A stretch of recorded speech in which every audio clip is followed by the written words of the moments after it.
अस्सलाम वालेकुम नाज़रीन, आप सबका इस्तकबाल है HN न्यूज़ में। मैं आपका होस्ट मोहम्मद अज़हरुद्दीन। आइए बढ़ते हैं तफसीलात की जानिब। आप तमाम नाज़रीन का इस्तकबाल है HN न्यूज़ में। नाज़रीन आइए देखते हैं आज के चंद अहम खबरें कुछ ही मिनटों में। कांग्रेस हुकूमत ने इख्तिदार में आने के बाद 2 लाख नौकरियों पर तकर्रुरात का वादा किया था। मेगा DSC और दीगर नौकरियों के लिए उम्र की हद में मजीद 2 साल का इजाफा करने का फैसला किया, क्योंकि नोटिफिकेशन में ताखिर हो सकती है। मौजूदा बालाई उम्र की हद 44 साल से बढ़ाकर 46 साल कर दी गई है, लेकिन महकमे पुलिस की नौकरियां इससे मुस्तस्ना है। इस सिलसिले में चीफ सेक्रेटरी ने एक जियो जारी किया है। आंध्र प्रदेश में असतिज़ा की जायदादों को पुर करने के लिए DSC का एलामिया जारी कर दिया गया है। आंध्र प्रदेश हुकूमत ने 6100 जायदादों के लिए नोटिफिकेशन जारी किया है। अहल उम्मीदवार 22 फरवरी तक वेबसाइट के जरिए दरख्वास्त दे सकते हैं। इसी तरह 15 से 30 मार्च तक इम्तिहानात मुनक़िद किए जाएंगे, जबकि 7 अप्रैल को नताइज का ऐलान किया जाएगा। कम से कम हद उम्र 44 साल मुकर्रर की गई है। SC, ST और BCS के लिए हद उम्र में ज़ायद 5 साल की रियायत दी गई है। साबिक क्रिकेटर और साबिक रुकन पार्लियामेंट मोहम्मद अजहरुद्दीन के फर्जंद मोहम्मद असदुद्दीन सरगर्म सियासत में हिस्सा लेने जा रहे हैं। कांग्रेस पार्टी के कारकुनों ने इसकी तस्दीक की है। वाज़ेह है कि अजहरुद्दीन ने हाल ही में होने वाले तेलंगाना असम्बली इंतखाबात में जुबली हिल्स असम्बली हल्के से मुकाबला किया था। अजहरुद्दीन इससे कबल उत्तर प्रदेश और राजस्थान की रियासतों में पार्लिमानी इलेक्शन लड़ चुके हैं और मुल्क भर में शोहरत हासिल कर चुके हैं। इस वक्त वो कांग्रेस पार्टी की जानिब से जुबली हिल्स असम्बली के इंचार्ज के तौर पर काम कर रहे हैं। एक तरफ इनके वालिद शहर में कांग्रेस पार्टी को मजबूत करने के लिए काम कर रहे हैं, दूसरी तरफ वो अपने फर्जंद और साबिक रांची क्रिकेट खिलाड़ी मोहम्मद असदुद्दीन को कांग्रेस पार्टी के तहत सरगर्म सियासत में हिस्सा लेने के बारे में सोच रहे हैं। इसी के तहत वो आइंदा पार्लिमानी इंतखाबात में कांग्रेस की मदद करने के लिए तैयार हो रहे हैं। वो ग्रेटर हल्के में मुख्तलिफ प्रोग्रामों में हिस्सा लेकर नौजवान वोटरों को राग़िब करने की पूरी कोशिश कर रहे हैं। पहले ही कई सीनियर लीडर अपने बेटों को सियासत में सरगर्म करने की कोशिश कर रहे हैं। सिकंदराबाद के साबिक रुकन पार्लियामेंट अंजन कुमार यादव अपने फर्जंद की सियासत में हौसला अफजाई कर रहे हैं। इसके अलावा मैनमपल्ली हनुमंतराव ने हाल ही में होने वाले असम्बली इंतखाबात में मेदक असम्बली हल्के से अपने बेटे की जीत को यकीनी बनाया था।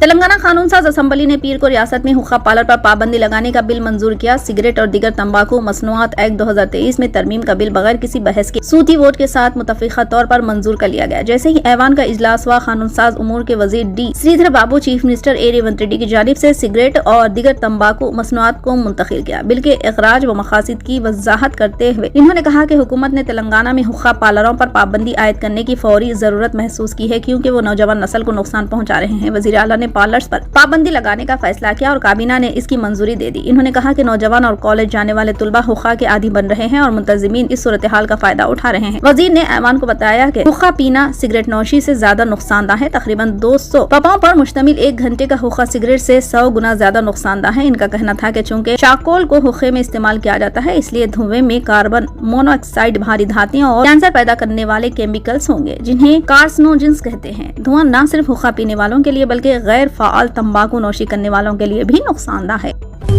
सुप्रीम कोर्ट के एक अहम फैसले में कहा गया है कि किसी रियासत के डिप्टी चीफ मिनिस्टर की तकर्रुरी गैर आईनी नहीं है। वाज़ेह किया गया है कि ऐसा करने से आइन की शक़ों की खिलाफ वर्जी नहीं होती। Chief justice of India DY Chandrachud की सरबराही वाली बेंच ने वजाहत की कि मुल्क की कई रियासतों में नायब वज़ीर आला की तकर्रुरी का तरीका इख्तियार किया जा रहा है, ताकि हुक्मरान पार्टी के सीनियर लीडरों को ज्यादा तरजीह दी जा सके। सुप्रीम कोर्ट ने इस सिलसिले में दाखिल करदा एक दरख्वास्त को मुस्तरद करते हुए कहा कि डिप्टी चीफ मिनिस्टर की तकर्रुरी गैर आईनी नहीं है। Chief justice of India DY Chandrachud ने कहा कि नायब वज़ीर आला का ओहदा पहले नहीं है, बल्कि हुकूमत में सबसे अहम भी है। इससे आइन की खिलाफ वर्जी नहीं होती। दरख्वास्त में कोई सच्चाई नहीं है कि नायब वज़ीर आला का ओहदा आर्टिकल 14 की खिलाफ वर्जी करता है। वज़ीर आला की मदद के लिए नायब वज़ीर आला का तकर्रुर सीनियर लीडरों को काबीना में रखने के लिए किया जाता है। बाज़ रियासतों में 1 से ज्यादा नायब वज़ीर आला है और बाज़ दूसरी रियासतों में एक भी नहीं है।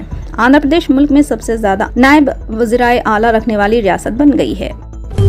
खतर में कैद बहरिया के साबिक हिंदुस्तानी फौजियों को रिहा कर दिया गया। वजारत खारजा ने इस सिलसिले में एक प्रेस रिलीज जारी की है। वजारत खारजा ने कहा कि हुकूमत हिंद 8 हिंदुस्तानी शहरियों की रिहाई का खैर मकदम करती है, जो दहरा ग्लोबल कंपनी के लिए काम कर रहे थे और जिन्हें खतर में हिरासत में लिया गया था। 8 में से 7 हिंदुस्तान वापस आ चुके हैं। हम खतर के अमीर की तरफ से इन शहरियों को रिहा करने और उन्हें वतन वापस आने की इजाजत देने के फैसले का खैर मकदम करते हैं। इन 8 हिंदुस्तानी शहरियों की गिरफ्तारी का मामला दोनों मुल्कों के दरमियान सिफारती कशीदगी को बढ़ा रहा था। खतर ने अगस्त 2022 में इन हिंदुस्तानियों को गिरफ्तार किया था, लेकिन इनकी गिरफ्तारी की वजह कभी नहीं बताई। इससे कबल हिंदुस्तान ने इन हिंदुस्तानियों को दी गई सजाए मौत के खिलाफ दोहा में अपील भी दायर की थी। उसके बाद गुज़िश्ता साल खतर ने इन हिंदुस्तानी शहरियों की सजाए मौत में कमी की थी। वाज़ेह है कि काफी अरसे से ऐसे इशारे मिल रहे थे कि खतर इन 8 फौजियों को रमजान या ईद से पहले रिहा कर सकता है। ताहम ये ऐलान वज़ीर आज़म नरेंद्र मोदी के मुत्तहिदा अरब इमारात UAE के 2 रोज़ा दौरे पर रवाना होने से एक दिन कबल सामने आया। ये भी बताया जा रहा है कि तकरीबन 750 हिंदुस्तानी अब भी खतर की जेलों में बंद है। فی الحال کے لیے اس خبر نامے میں بس اتنا ہی. دیکھنے کے لیے آپ کا بہت بہت شکریہ. اگر آپ نئے ہیں اس چینل پر تو سبسکرائب ضرور کر لیں اور بیل آئیکن کو بھی دبا لیں تاکہ ہماری مزید اور بھی اپڈیٹس آپ تک پہلے ملیں.